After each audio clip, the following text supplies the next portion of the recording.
Hello guys, आज हम अपना HCCET का कंप्लीट प्रैक्टिस सेट कर रहे हैं। इसकी जो एक वीडियो में मैंने कल भी अपलोड की थी। वहाँ पे जो भी हमारे क्वेश्चन है 25 क्वेश्चन तक वहाँ पे हमारे सोल्व हो चुके थे। ठीक है, तो आज जो हम क्वेश्चन स्टार्ट करेंगे वो 26 से स्टार्ट करेंगे। यहाँ पे देखें, निम्नलिखित में से कौन सा यूरेनियम समस्थानिक परमाणु ऊर्जा संयंत्र में बिजली उत्पादन में इस्तेमाल किया जाता है। यहाँ पे पूछा कि यानी कौन सा जो यूरेनियम का जो समस्थानिक होता है वो हम बिजली उत्पादन में प्रयोग करते हैं। यूरेनियम 233 है, यूरेनियम 234 है, यूरेनियम 235 है या फिर 239 है। तो बिजली उत्पादन के लिए कौन सा उपयोग किया जाता है? 235 उपयोग किया जाता है। ऑप्शन नंबर सी है। उसके बाद हमारा नेक्स्ट क्वेश्चन है, क्वेश्चन नंबर 27 है। यदि प्लस का अर्थ है वो मल्टीप्लाई दे रखा है, माइनस का अर्थ है वो प्लस दे रखा है। मल्टीप्लाई है उसको की जगह पे हम क्या लिखेंगे? डिवाइड लिखेंगे, और डिवाइड की जगह पे हम क्या लिखेंगे? माइनस लिखेंगे।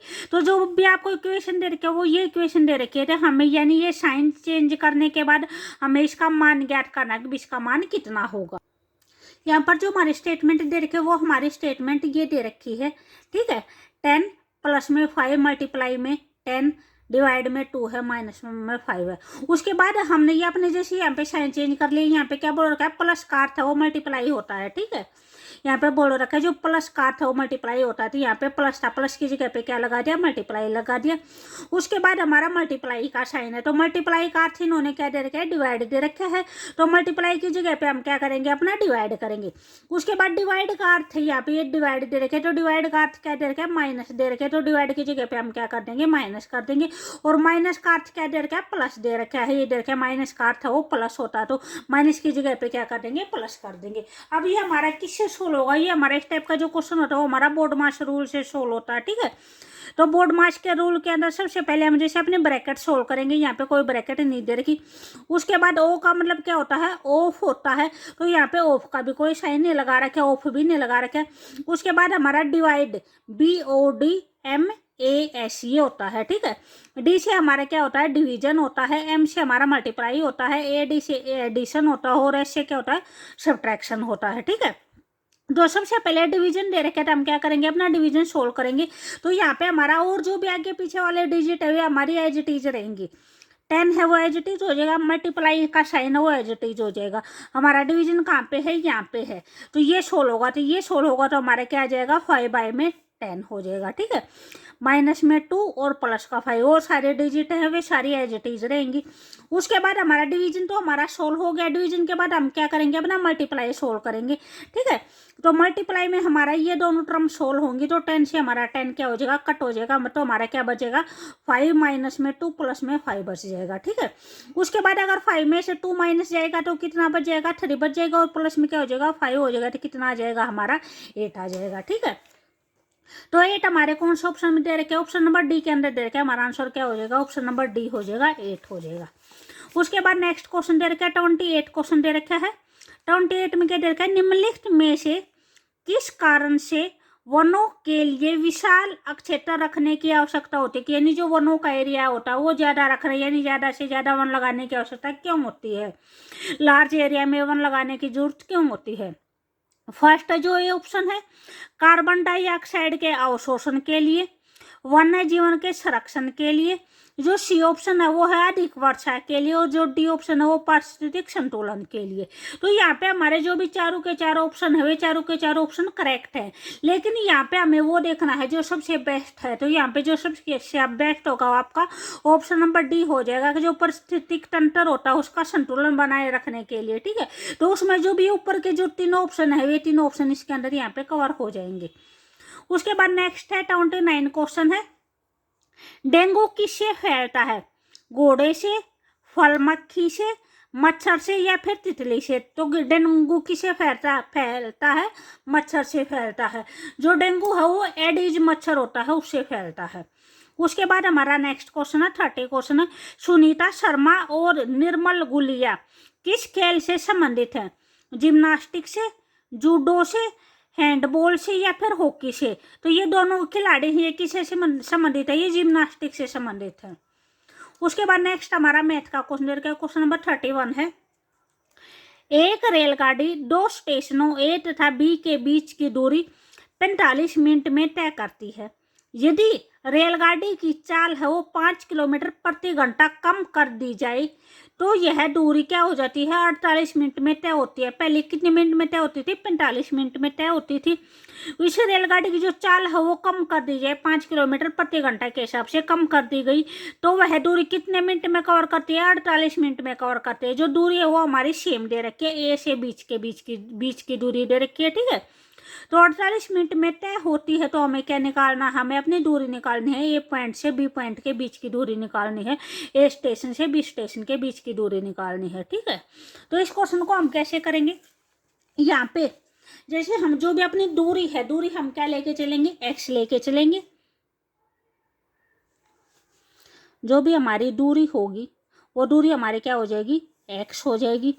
जो चाल है और इसमें क्या दे रखा है, हमारा एक टाइम दे रखा है, ठीक है। टाइम जो फर्स्ट कंडीशन दे रखी है, तो फर्स्ट कंडीशन में क्या दे रखी है, वह 45 मिनट में दूरी तय करती है, ठीक है। तो यहाँ पे जो टाइम हो जाएगा वो हमारा कितना हो जाएगा, 45 मिनट दे रखा है। ये जो दूरी दे रखी है, ये चाल है, वो चाल हमारा क्या बोल रखी है, इसमें क्या बोल रखी है, किलोमीटर प्रति घंटा बोल रखी है, ठीक है। तो हम जो भी टाइम है, टाइम को हम अपना किस चीज में चेंज करेंगे, घंटे के अंदर चेंज करेंगे। जो हमारी यूनिट है वो यूनिट हमारी क्या हो जाएंगी, सारी सेम हो जाएंगी, हमें सेम यूनिट लेके चलनी पड़ती है। तो यहाँ पे 45 मिनट को अगर घंटे में चेंज करेंगे तो क्या हो जाएगा, 60 से डिवाइड हो जाएगा, ठीक है। अगर इसको 5 से कट करेंगे तो यहाँ पे 5 9 जा 40 हो जाएगा, यहाँ पे 12 हो जाएगा, ठीक है। उसके बाद 3 से कट करेंगे तो 3 3 जा 9 और 3 4 जा क्या हो जाएगा, 12 हो जाएगा, ठीक है। तो टाइम हमारा कितना आएगा, 3/4 हावर आ जाएगा।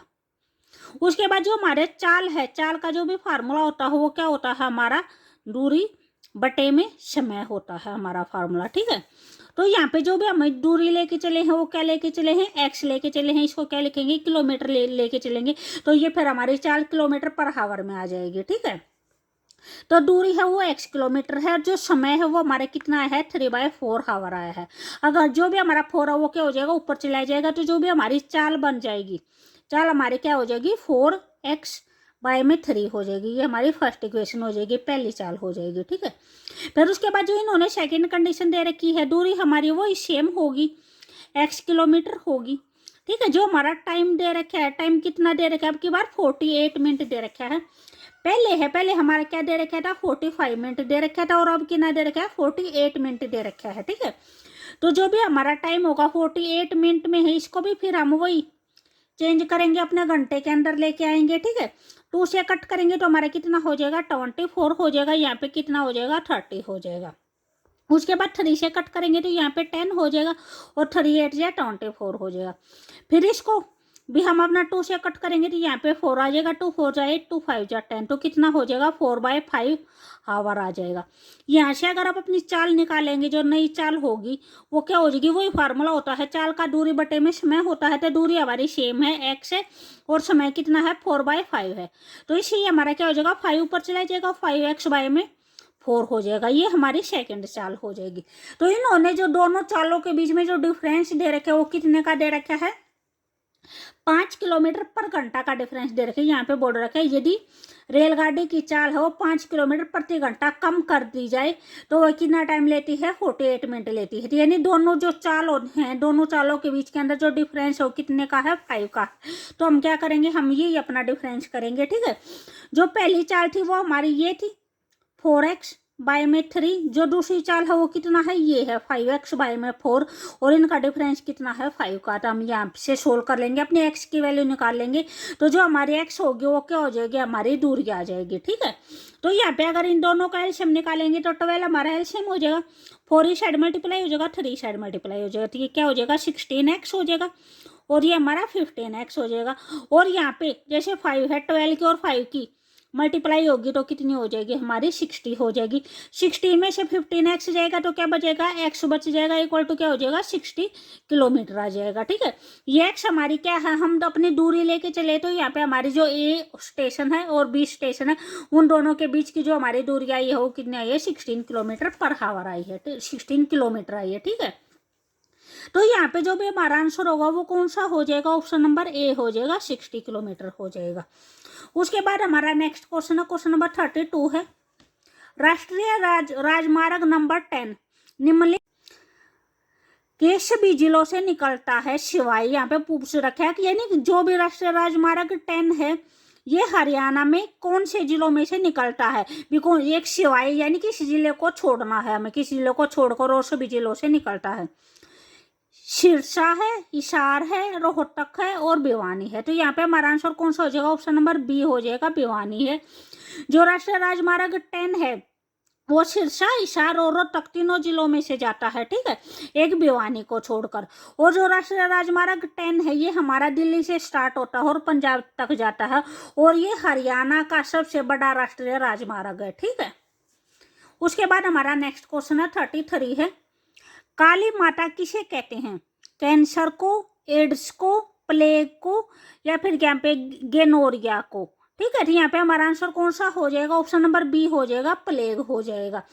जो भी प्लेग होता है, प्लेग का जो भी जिसका दूसरा नाम होता है उसको क्या बोलते हैं, एक तो टाउन होता है इसका दूसरा नाम, एक इसको ब्लैक डेथ बोलते हैं, जो यहाँ पे दे रखा है काली माता, ये आपका ब्लैक डेथ भी आ सकता है, और थर्ड क्या दे रखा है, पेस्ट भी बोलते हैं इसको, ठीक है। उसके बाद नेक्स्ट है 34 है, कॉफी में कौन सा एल्केलाइड पाया जाता है, कैफीन है, थीन है, निकोटीन है या फिर प्यूरिन है। तो जो कॉफी है, कॉफी में कौन सा पाया जाता है, कैफीन पाया जाता है, ऑप्शन नंबर ए हो जाएगा। भी अगर आपको वीडियो अच्छी लगे तो प्लीज लाइक, शेयर और सब्सक्राइब जरूर करें, ठीक है। यहाँ पे दे रखा है ए, बी, सी, डी और ई 5 लड़के हैं जो एक व्रत में बैठे हैं। सी है वो ई के ठीक बाईं ओर बैठा है,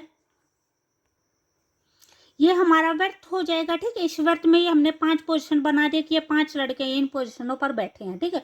उसके बाद जो भी हमारा क्वेश्चन में होगा हम अपने क्वेश्चन की में जो कंडीशन होगी उसके अकॉर्डिंग कर लेंगे। यहाँ पे क्या रखा है, जो सी है वो ई के ठीक बाएं ओर बैठा है, ठीक है।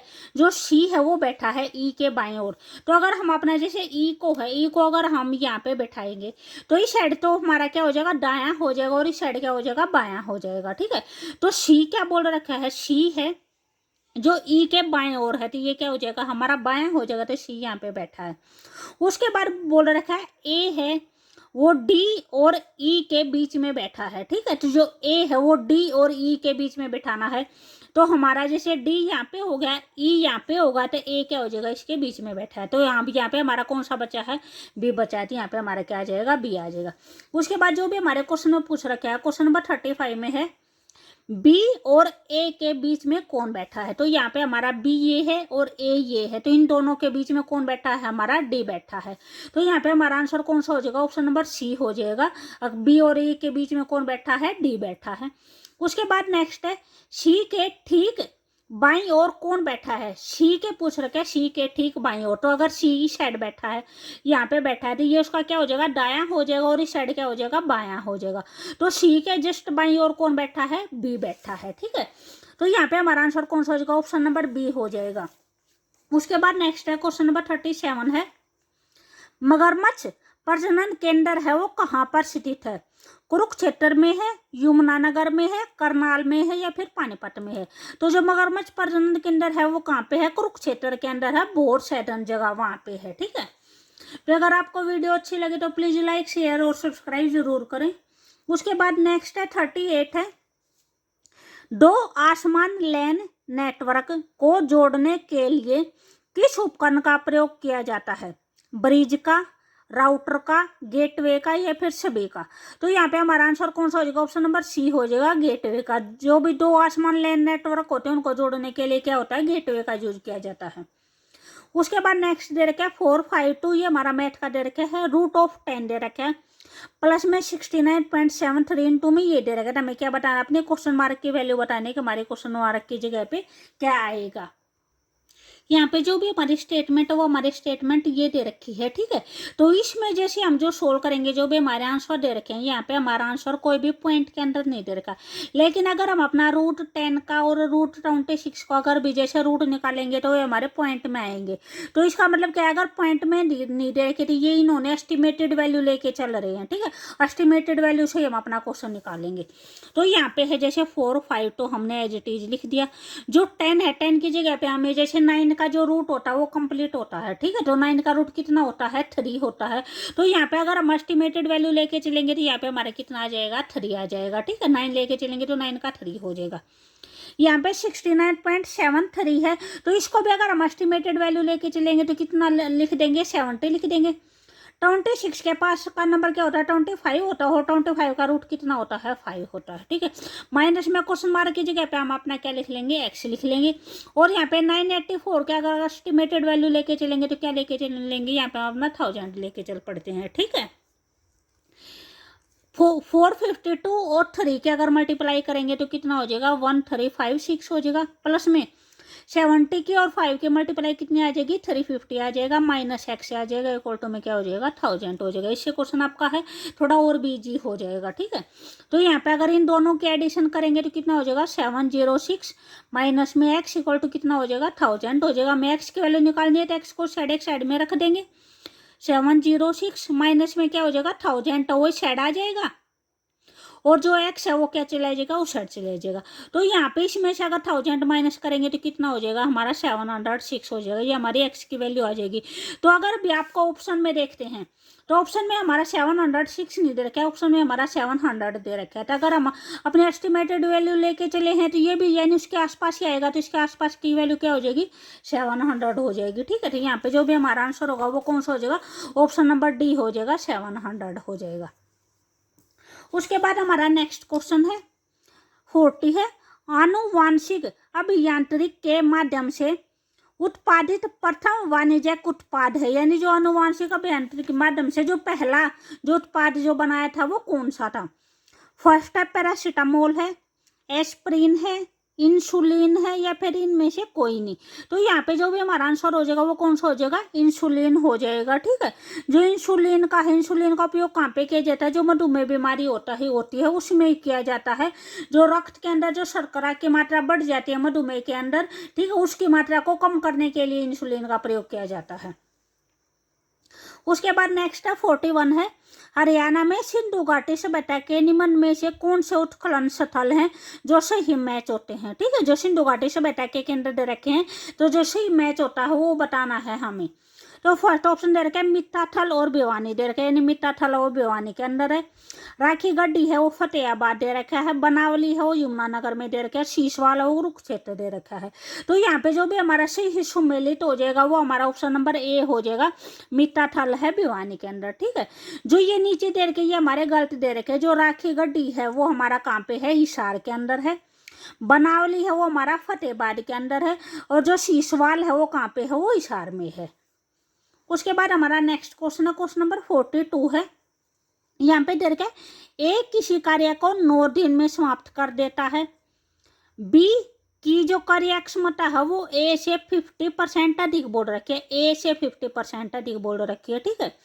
तो बी अकेला इस कार्य को कितने दिन में समाप्त कर सकेगा, हमें ये निकालना है। तो इस क्वेश्चन को हम कैसे करेंगे अपना, यहाँ पे जैसे दे रखा है जो ए है वो किसी काम को कितने दिन में समाप्त कर देता है, 9 दिन में समाप्त कर देता है, ठीक है। तो अगर हम अपना ए का 1 दिन का काम निकालें तो ए का 1 दिन का काम क्या हो जाएगा, इसका 1/, में लिख देते हैं, ठीक है। तो बी जो ए का 1 दिन का काम हो जाएगा वो कितना हो जाएगा, 1/9 हो जाएगा। तो हमें क्या करना है, हमें अपना बी का निकालना है। तो जो बी के बारे में बोल रखा है, बी के बारे में क्या बोल रखा है, वो ए का, तो ये हमारा ए का हो जाएगा, ए का कितना यानी 50%, ए का 50% अधिक बोल रखा है, ये बोल रखा है। अगर जो ए से 50% अधिक काम करता है, ठीक, उसकी जो कार्य क्षमता वो ए से 50% अधिक है। तो अगर हमारा अधिक होता है तो हम 100 के अंदर ऐड करते हैं, और अगर कम होता है तो हम 100 में से माइनस करते हैं। तो यहाँ पे अधिक बोल रखा है तो 100 में क्या करेंगे, 50% ऐड करेंगे, तो ये कितना हो जाएगा, 150% हो जाएगा। तब हम इसको अपना सोल्व करेंगे, 1/9 इंटू में कितना हो जाएगा, 150 बाय में परसेंटेज लगा होता है तो परसेंटेज हटाने के लिए हम क्या करते हैं, डिवाइड में 100 करते हैं, ठीक है। 0 से हमारा 0 हो जाएगा, 3 से कट करेंगे तो यहाँ पे 3 3 जा 9 हो जाएगा, 3 5 जा 15 हो जाएगा, 5 से कट करेंगे तो 5 2 जा 10 हो जाएगा। तो ये कितना आ जाएगा 1/6 हो जाएगा। तो जो बी का है, बी का जो एक दिन का काम आ गया वो कितना आ गया 1/6 आ गया। यहाँ पे जो ए का एक दिन का काम था वो कितना था 1/9 था। तो ए ने कितने दिन में काम पूरा कर लिया था 9 दिन में काम पूरा कर लिया था। तो बी है, बी कितने दिन में काम पूरा कर लेगा 6 दिन में काम पूरा कर लेगा, ठीक है। तो यहाँ पे जो भी हमारा आंसर होगा वो कौन सा हो जाएगा, तो ये हमारा ऑप्शन नंबर सी हो जाएगा, 6 हो जाएगा। उसके बाद हमारा नेक्स्ट क्वेश्चन दे रखा है, क्वेश्चन नंबर 43 दे रखा है। बिल्ट पेपर मिल एशिया की सबसे बड़ी पेपर मिल है।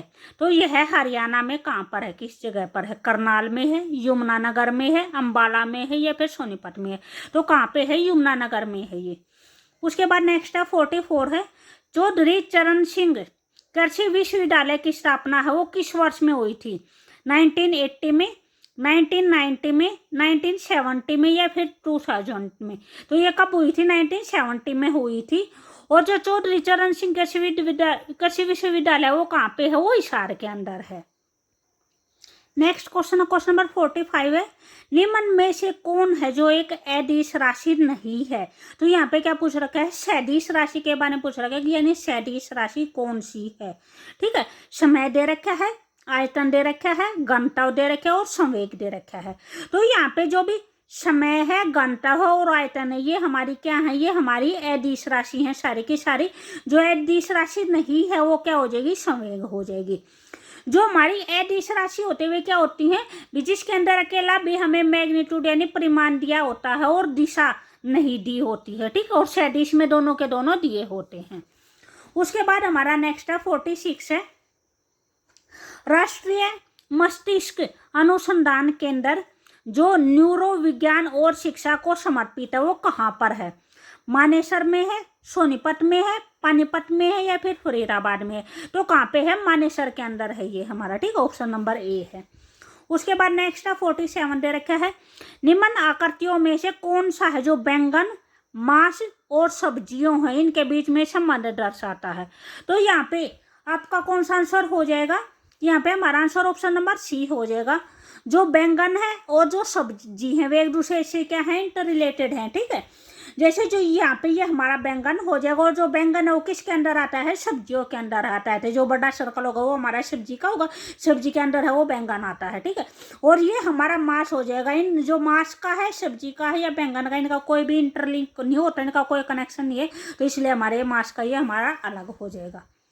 उसके बाद हमारा नेक्स्ट क्वेश्चन है 48 है, हरियाणा साहित्य संगम का जो प्रथम संस्करण है वो किस शहर में संपन्न हुआ था, पंचकुला में, रेवाड़ी में, रोहतक में या फिर करनाल में। तो कहाँ पे हुआ था, पंचकुला के अंदर हुआ था। उसके बाद नेक्स्ट है 49 दे रखा है, यहाँ पे नदी दे रखी है और उनके शहरों के नाम दे रखे हैं कि कौन सी नदी है कौन से शहर में से बहती है, वो हमें मिलान करना है, ठीक है। तो यहाँ पे जो फर्स्ट है, जैसे यहाँ पे दे रखा है रोटरडम दे रखा है, तो रोटरडम नदी है वो हमारी कहाँ पे बहती है, वो हमारी राइन के अंदर बहती है, ठीक है। तो यहाँ पे जो रोटरडम है वो किससे मैच हो जाएगा, राइन से मैच हो जाएगा। जो पेरिस है वो कहाँ पे, जो भी सीन नदी है वो कहाँ पे बहती है, वो पेरिस के अंदर बहती है। उसके बाद है बुडोपास्ट, जो बुडोपास्ट है उसके अंदर कौन सी नदी बहती है, डैन्यूब नदी बहती है, ये इससे मैच हो जाएगा। और वाशिंगटन में कौन सी नदी बहती है, पोटोमैक नदी बहती है, ठीक है।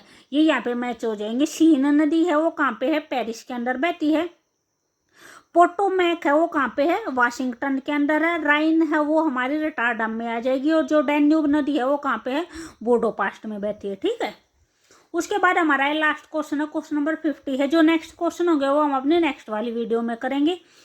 यहाँ पे दे रखा है क्वेश्चन नंबर 50 में, वायु की अक्षितिज गति से होने वाले उष्मा के जो अंतरण उसको क्या कहते हैं, अभिवहन बोलते हैं, संवहन बोलते हैं, चालन बोलते हैं या फिर विकिरण बोलते हैं।